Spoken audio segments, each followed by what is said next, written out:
Il y a 4 mois, oui, la France est en guerre, les hôpitaux sont débordés, les centres de réanimation débordent, c'est une catastrophe, on n'a plus de lits, c'est terrible, c'est la guerre. 4 mois plus tard, concrètement, qu'est-ce que vous avez fait? Est-ce que vous avez construit un seul hôpital? Rien. Est-ce que vous avez fait des tentes pour accueillir des malades supplémentaires? Que dalle. Est-ce que vous avez donné du matériel pour les centres de réanimation? Que dalle. Par contre, quand c'est la Coupe du Monde de foot, vous faites des stades en 15 jours, ça sort du sol comme des champignons.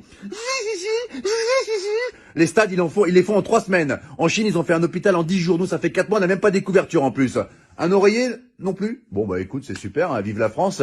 Et arrêtez de nous balancer de la poudre aux yeux pour camoufler vos incompétences à parler de l'islam H24, c'est terrible. Les femmes voilées, les piscines séparées pour les femmes, le séparatisme, les extrémistes, les hommes qui se douchent en caleçon après, c'est un signe de radicalisation. Vous allez arrêter de casser les couilles aux musulmans, mais c'est quoi ce bordel? Là, si ça continue à ce rythme-là, ils vont dire que le coronavirus, il a muté et que les musulmans ont créé une bactérie qui s'appelle le Hamid-19.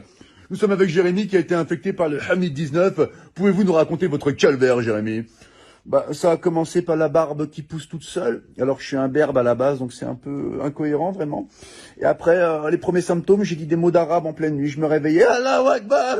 Et là, vraiment, c'était vraiment difficile. Et le point final, ça a été quand je mangeais avec maman. Elle m'avait préparé un cassoulet, c'est une bonne vivante, maman. Et puis là, d'un coup, il y a une phrase qui est sortie. Ashhadu an la ilaha illallah wa ashhadu anna Muhammadan Rasulullah. Le verdict était sans appel. Maman a appelé les pompiers. C'était le Hamid 19. Mais aujourd'hui, ça va beaucoup mieux. Hein. Je vais à la chasse avec mon berger allemand et je fais de la pétanque avec papa. Voilà, c'était Jérémy qui a été infecté par le Hamid 19. Laissez les musulmans tranquilles, c'est insupportable. On a l'impression qu'il y a que eux qui existent dans le monde, vous les massacrez H24. Là, je m'adresse au peuple de France. Il faut qu'on défende nos frères musulmans, ce sont des Français à part entière comme nous. C'est comme si on laissait un gamin à l'école se faire tabasser par 10 personnes et qu'on réagissait pas. Il faut qu'on les défende, d'accord? Les médias se servent d'une minorité pour salir une majorité. Ils leur cassent les couilles. La plupart des musulmans, ils sont en France, ils sont sans problème, on les entend jamais. Ils veulent une vie tranquille comme vous, comme moi, comme nous tous. Laissez les musulmans tranquilles. Et là, c'est pas un rebeu, c'est pas un Renoir qui vous parle. C'est un blond aux yeux bleus qui vient de Bretagne et qui t'emmerde, espèce de facho de merde.